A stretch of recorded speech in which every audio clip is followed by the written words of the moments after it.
So Priyanka, మనం previous వీడియోస్లో different data related job roles గురించి డిస్కస్ చేశాం కదా. ఇప్పుడు ఒక డేటా అనలిస్ట్ కానీ, లేదంటే ఒక ఈటీఎల్ డెవలపర్ కానీ డేటా సైన్స్లోకి ఎంటర్ అవుదాం అనుకుంటే ఎలాంటి పోర్ట్ఫోలియో బిల్డ్ చేసుకోవాలి? నీకు చాలా ఇయర్స్ ఆఫ్ ఎక్స్పీరియన్స్ ఈ డేటా సైన్స్లో, అలాగే ఆర్టిఫిషియల్ ఇంటెలిజెన్స్లో ఉంది కదా. సో నువ్విచ్చే సలహాలు ఏంటి? ఓకే. సో ఒక బేసిక్ డేటా సైన్స్ పోర్ట్ఫోలియో మనం బిల్డ్ చేసుకోవాలి అంటే data science related projects, data science related courses కానీ మన పోర్ట్ఫోలియోలో ఉండాలి. అంటే ఇప్పుడు బేసిక్గా మీరు ఈ డేటా సైన్స్ సైడ్ ఎందుకు వచ్చారు, మీరు అసలు దీంట్లో ఏం నేర్చుకున్నారు, ఏం చేశారు, లైక్ ఎనీ ఎక్స్పీరియన్స్ అని చెప్పేసి చాలా క్వశ్చన్స్ వస్తాయి కదా మనకి. సో ఫస్ట్ మనం ఏం చేయాలి అంటే, మనం ఇప్పుడు ఎన్ని కోర్సెస్ చేసినా కూడా hands on experience is different. ఇప్పుడు మనం ఓకే నేను ఇది చదివాను, నేను పైథాన్ నేర్చుకున్నాను, లేదంటే నేను ఇంత కోడింగ్ నేర్చేసుకున్నాను, నాకు ఓకే వచ్చేస్తుందా అంటే ఓకే, మీకు నాలెడ్జ్ ఉంది, బట్ మీరు అది అప్లై చేయాలి అంటే యాక్చువల్ ప్రాజెక్ట్స్లో వర్క్ చేస్తేనే మీకు ఆ experience build. So what I suggest is have experience of working on data science projects. మనకు చాలా వెబ్సైట్స్ అవైలబుల్ ఉన్నాయి which offer us proper data sets. Best example ఏంటంటే క్యాగిల్. క్యాగిల్లో ఏంటంటే మనకి ఓవరాల్ గ్లోబల్గా మనకి చాలా టైప్స్ ఆఫ్ డేటా అవైలబుల్ ఉంది మనకి క్యాగిల్లో. Even small data sets, big data sets, మనకు కావాలంటే దాంట్లో విజువలైజేషన్ కోసం, లేదంటే అనాలిసిస్, మెషిన్ లెర్నింగ్, ఏఐ అన్నిటికీ రిలేటెడ్ డేటా మనకు దాంట్లో అవైలబుల్ ఉంది. సో ఏంటంటే even you're starting in data science కదా, ఒక పర్టికులర్ టాపిక్ నేర్చుకున్నారు అనుకుంటే ఆ పర్టికులర్ డేటా సెట్ దాంట్లో సెర్చ్ చేసి ఒక small project, okay hands on నేను ఇది ఇలా ఈ పర్టికులర్ మోడల్ అప్లై చేశాను అని చెప్పేసి స్మాల్ ప్రాజెక్ట్ లాగా చేసి అదే మీ రెజ్యూమ్లో, మీ పోర్ట్ఫోలియోలో మీరు యాడ్ చేసేసుకోవచ్చు. బికాస్ ఒక పర్టికులర్ డేటాని యాక్చువల్గా మీరు ఒక ప్రాజెక్ట్ లాగా వర్క్ చేస్తారు కాబట్టి it is like real time data కదా. సో అది మీకు మీ పోర్ట్ఫోలియోకి బాగా హెల్ప్ అవుతుంది. And one more thing is have an active GitHub portfolio. ఎందుకు అంటే జనరల్గా రిక్రూటర్స్ అయినా ఆర్ ఎల్స్ ఎనీబడి, మీరు ఒకవేళ రీచ్ అవుట్ అయ్యి నాకు డేటా సైన్స్ ఇంట్రెస్ట్ ఉందంటే first thing they ask is your Git hub portfolio. ఎందుకు అంటే గిట్ హబ్లో మీరు ప్రాజెక్ట్స్లో వర్క్ చేస్తే or else different type of దాంట్లో మనం కోడ్ యాడ్ చేసేసుకుంటూ ఉంటాం కాబట్టి గిట్ హబ్ ఒకటైతే యాజ్ అ టూల్ మీకు దాంట్లో నాలెడ్జ్ ఉంది అని చూపించుకోవడానికి యూజ్ అవుతుంది. And me interest and me like ఎలాంటి టైప్ ఆఫ్ ప్రాజెక్ట్స్ చేశారు అని చూపించుకోవడానికి కూడా యూజ్ అవుతుంది. సో ఒక యాక్టివ్ గిట్ హబ్ పోర్ట్ఫోలియో మీకు ఉంటే okay this person is really putting efforts అని మీరు రిక్రూటర్కి చూపించవచ్చు. అండ్ వాళ్ళకి పర్టికులర్గా మీ రెజ్యూమ్లో ఇలా యాడ్ చేసి చూపించాల్సిన అవసరం కూడా ఉండదు. ఓకే వీళ్ళకి ఒక గిట్ హబ్ ఉంది అని మనం లింక్ షేర్ చేసేస్తే వాళ్ళే అక్కడికి వెళ్ళి మీరు ఏ ప్రాజెక్ట్స్లో వర్క్ చేశారో వాళ్ళకి ఒక క్లారిటీ వచ్చేస్తుంది. So have an active GitHub portfolio, add all your projects there. Code related files different ఫార్మాట్స్లో మనం గిట్ హబ్లో అప్లోడ్ చేసుకోవచ్చు. So have an active portfolio. ఇంకోటి ఏంటంటే డిఫరెంట్ టైప్స్ ఆఫ్ ప్లాట్ఫామ్స్, ఇప్పుడు క్యాగిల్లో ఉన్నట్టే లీడ్ కోడ్, హ్యాకర్ ర్యాంక్ అని ఉన్నాయి.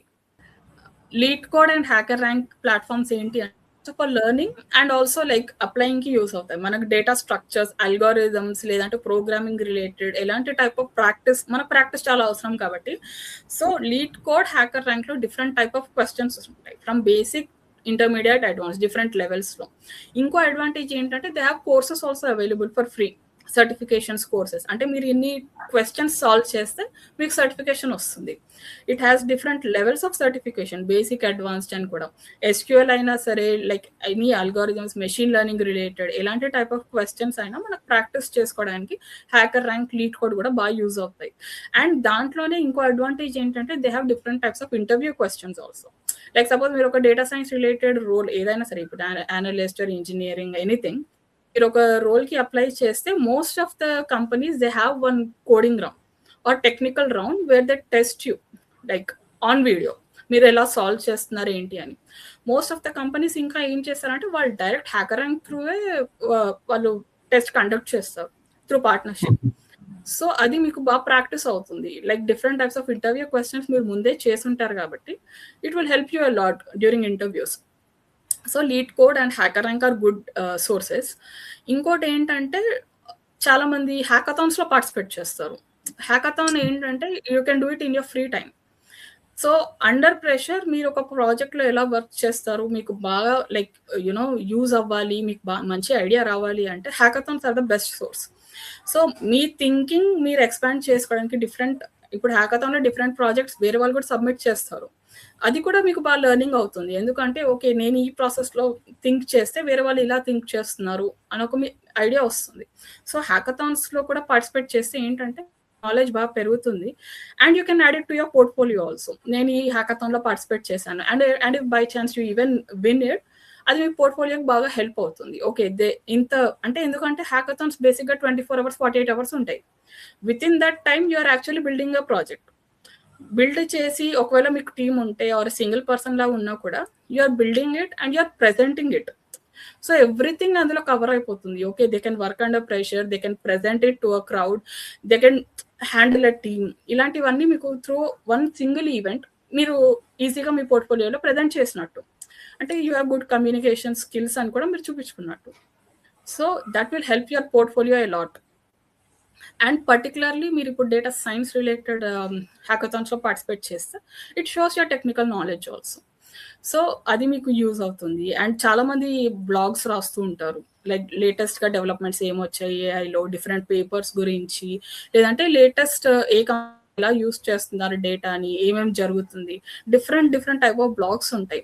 When ever you have free time ఆ బ్లాగ్స్ చదివితే కూడా మీకు మీ పోర్ట్ఫోలియో బిల్డ్ అవుతుంది. ఓకే, ఎందుకంటే you will have the latest information కదా. సో అది కూడా మీకు బాగా యూజ్ అవుతుంది. ఇంకొకటి సర్టిఫికేషన్స్. అంటే చాలా మంది ఓకే, నేను 10 సర్టిఫికేషన్స్ చేసేస్తే పోర్ట్ఫోలియోకి యూజ్ అవుతుంది ఇలా అనుకుంటారు. So number of certifications is not important, కానీ మీ పోర్ట్ఫోలియోకి హెల్ప్ అయ్యేలాగా even 1 certification it helps a lot. So మనం యాక్చువల్లీ మన నెక్స్ట్ అంటే ఫ్యూచర్ మన ఐడియా ఏంటి, మనకి ఏం కావాలి, దానికి రెలవెంట్ ఒక 1 or 2 certifications, only relevant once మనం చేసుకుంటే అది కూడా మన పోర్ట్ఫోలియోకి హెల్ప్ అవుతుంది. సో ఏంటంటే day by day learning is very important. ఎందుకంటే టెక్నాలజీ బాగా అడ్వాన్స్ అవుతుంది కాబట్టి. So learn and apply, do both. So 2 చేస్తే ఏంటంటే యూ విల్ బి రెడీ. ఇప్పటికిప్పుడు 2 daysలో ఇంటర్వ్యూ అన్నా కూడా you will be always ready, you will have a portfolio ready. కొత్తగా మళ్ళీ ఏదో చేయాల్సిన అవసరం ఉండదు, right? So work on it day by day, కొంచెం చేసుకుంటూ పోర్ట్ఫోలియో బిల్డ్ చేసుకోండి. ఓకే.